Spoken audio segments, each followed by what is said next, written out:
c'est ça, on aborde aujourd'hui la règle de Saint-Benoît. La règle de Saint-Benoît, on ne peut pas parler du christianisme sans parler des monastères, ce qu'on appelle le monachisme, là. Le phénomène des monastères qui a occupé dans le christianisme une place très, très, très importante. Là. Ça comme, puis, la règle de Saint-Benoît, Saint-Benoît, ça a été c'était un noble romain qui a voulu se prêter à la vie de moine et a écrit une règle qui établissait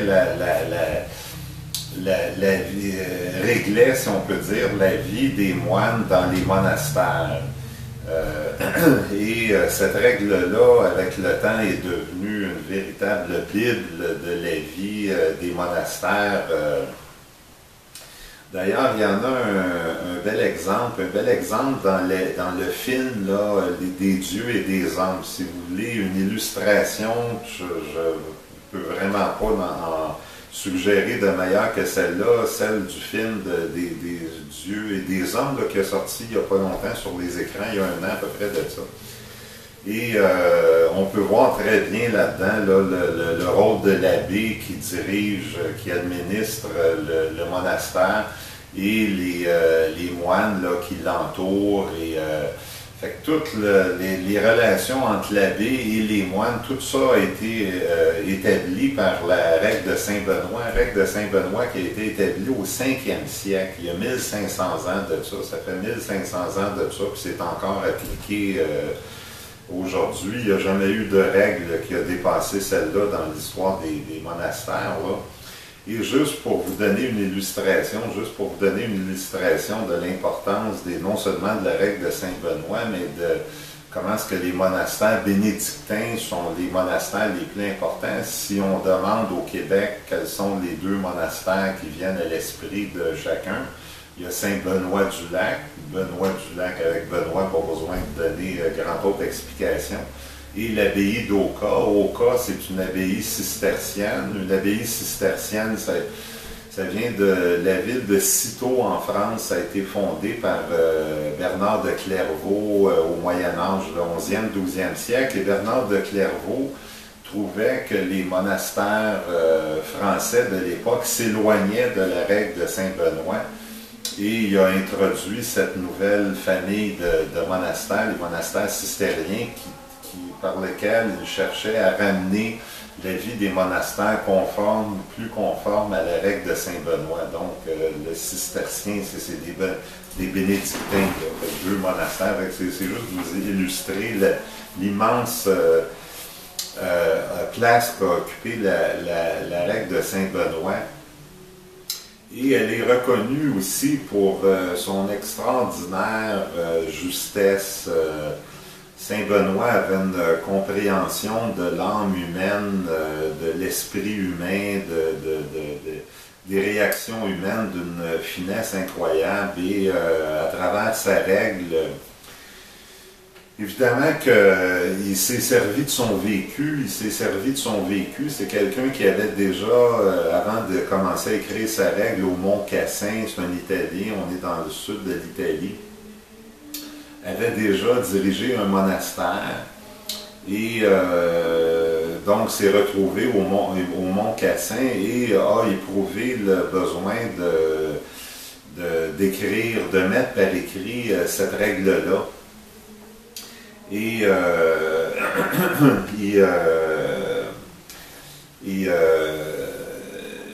fait que tous les aspects de la vie du monastère sont couverts par ça, la prière, les travaux manuels auxquels on donnait beaucoup d'importance, l'étude auquel on donnait beaucoup, la règle de Saint-Benoît aussi donnait beaucoup d'importance. Fait qu'il s'est arrêté, puis se servant de son expérience personnelle, et aussi semble-t-il que c'était une véritable encyclopédie de tout ce qui s'était vécu comme de vie monachique, monachisme, je pense bien, monastique, depuis ce temps-là, que ça avait commencé en Égypte. Il y a beaucoup de mouvements religieux chrétiens qui ont commencé en Égypte. Celui-là a commencé en Égypte également. Et ça s'est répandu. Origène est un grand penseur du monachisme également, puis lui aussi va assurer l'expansion du monachisme, la pratique du monachisme. Et semble-t-il que Saint Benoît avait une connaissance là, très très approfondie de tout ce qui s'était écrit et tout ce qui s'était fait sur le monachisme jusqu'à son époque. Et de son expérience personnelle, fait que c'est une personne vraiment privilégiée là, pour établir cette règle-là. Ouais, c'est ça, la vie de monastère, surtout, c'est apparu surtout après la fin des persécutions romaines. Ça n'a pas été long que plusieurs se sont aperçus que quand la religion chrétienne est devenue la religion d'État, puis était pratiquée, il n'y avait plus de combat à livrer pour vivre son christianisme.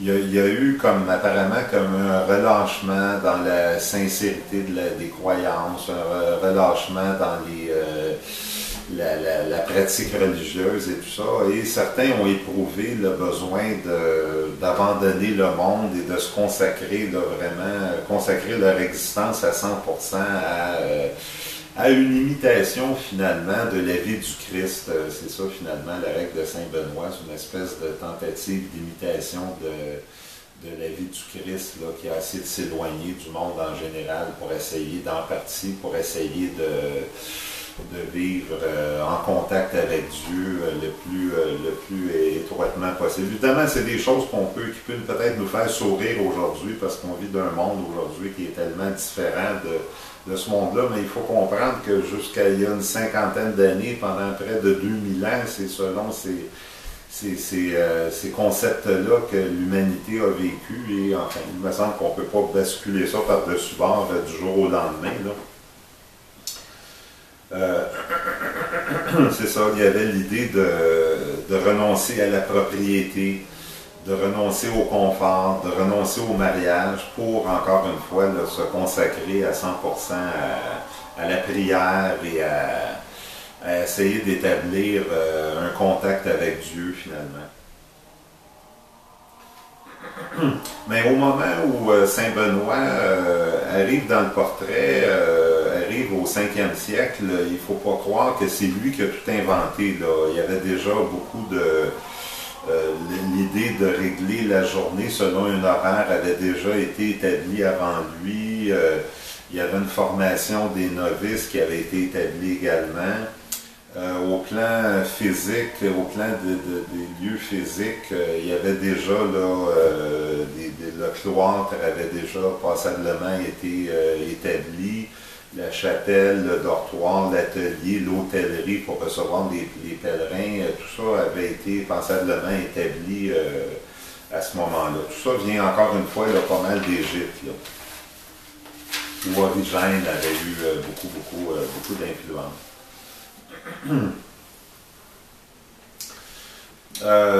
Saint Benoît était c'était quelqu'un de pratique, là. C'est plus quelqu'un qu'on va se rappeler de lui tout en ayant une connaissance très très fine de l'esprit humain. C'était quelqu'un qui avait 2 pieds à terre et qui n'est pas reconnu pour ses écrits mystiques de haute volée, là. C'était aussi un observateur hors pair de la personne humaine, évidemment. Il a toujours manifesté un sens de la sobriété, de la modération qu'on va d'ailleurs retrouver dans sa règle. Et sa règle aussi va essayer d'un peu de contourner les faiblesses humaines. Ça a beau être des moines qui se consacrent corps et âme à leur métier, si on peut dire. Il reste quand même que la jalousie, l'envie, les rivalités, les querelles, en tout cas, je n'ai pas besoin de faire la liste. On sait que la liste des faiblesses humaines est assez longue, là. Fait que tout ça, il comprenait très bien là, comment ces éléments-là pouvaient surgir et à travers sa règle, toujours essayer de contrecarrer ces faiblesses humaines-là. L'autorité de l'abbé, on est à une époque où l'autorité a un sens important. Fait que l'autorité de l'abbé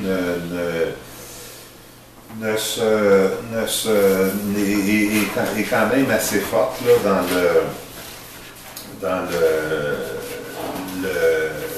au sein du monastère et je vais vous lire un peu un passage de ce que suggère dans sa règle Saint-Benoît au niveau du comportement de l'abbé.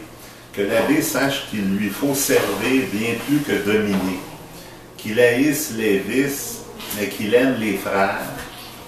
Dans la correction même, il agira avec prudence et sans excès, qu'il s'étudie plus à se faire aimer qu'à se faire craindre, qu'il ne soit ni turbulent ni inquiet, qu'il ne soit ni excessif ni opiniâtre, qu'il ne soit ni jaloux ni trop soupçonneux.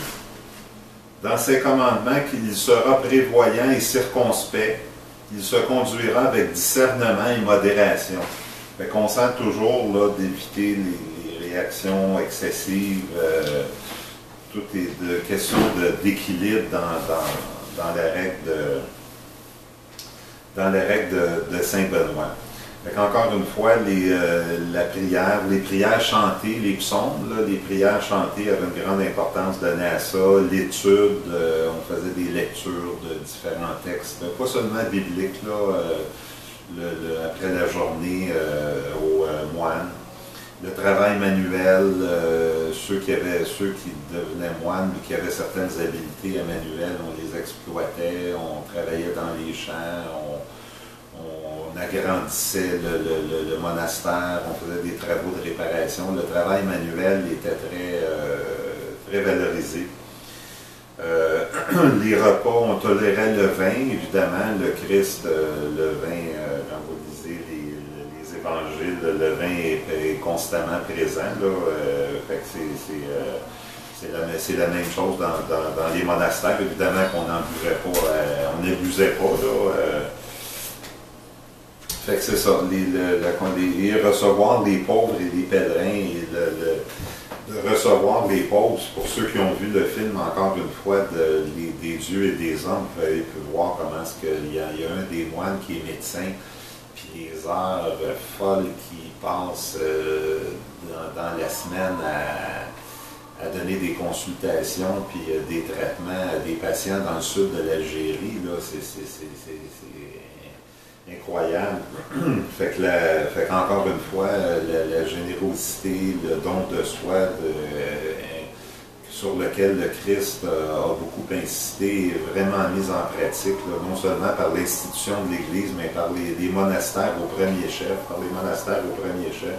Il faut aussi recevoir les pèlerins, des gens qui viennent pour passer quelques jours, comme on sait qu'à Oka, on peut aller faire des retraites fermées. Des fois, quand on peut avoir des troubles dans la vie, aller passer 3-4 journées là pour presque rien, puis on peut faire ce qu'on veut, vivre en parfaite liberté, on va nous alimenter, nous nourrir, etc. Et fait que c'est une tradition qui est même pas centenaire, qui est millénaire, ça, des monastères, de recevoir des pèlerins ou qui que ce soit là.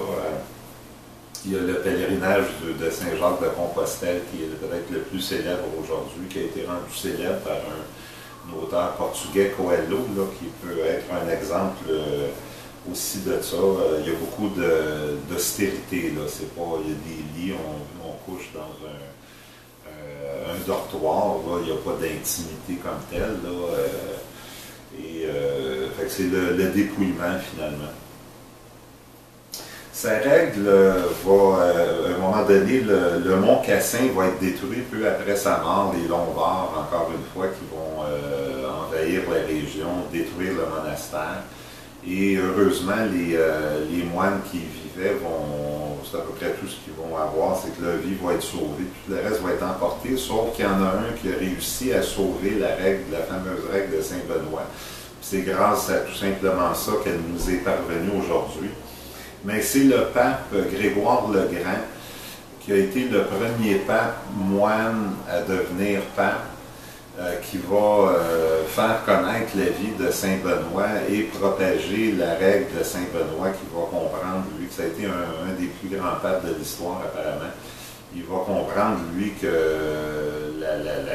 l'extrême valeur de cette règle-là, puis il va en assurer la propagation. Et la valeur de cette règle-là va d'ailleurs permettre l'expansion extraordinaire du monachisme en Europe. À partir de ce moment-là, ça va s'étendre beaucoup. Il y a autre l'étude, il y a l'histoire, les moines écrivent non seulement les annales du monastère lui-même, mais de la région, de l'Empire romain, de l'Empire, on ne parle plus d'Empire romain à cette époque-là, mais de l'Empire du temps, là, que ce soit du temps de Charlemagne, etc., etc. La théologie va évidemment être importante parmi les études, mais pas juste des études reliées à la théologie, les sciences de la nature, les mathématiques, la médecine, les monastères bénédictins vont donner beaucoup d'importance à tout ça. Et beaucoup d'idées vont naître dans les monastères bénédictins en relation avec ces sciences-là ou l'autre. Le rôle des monastères pour les copistes avant évidemment l'invention de l'imprimerie par Gutenberg à Strasbourg au 15e siècle ou 16e siècle environ. Les copistes bénédictins, ce ne seront pas les seuls, mais ils vont beaucoup contribuer à perpétuer là, des écrits importants de différentes époques. Fait qu'on peut dire que toutes les grandes idées des 11e et 12e siècles, le rayonnement des monastères bénédictins va être considérable, vont avoir beaucoup influencé les croisades. Évidemment que la façon qu'ils vont être menées, c'est autre chose, mais l'idée des croisades va être beaucoup influencée par eux. Et qu'on pense au pape Benoît XVI aujourd'hui, qui est lui-même évidemment un bénédictin pour avoir porté un nom pareil. C'est d'ailleurs les moines qui auront le plus de représentants sur le siège de Saint-Pierre de Rome.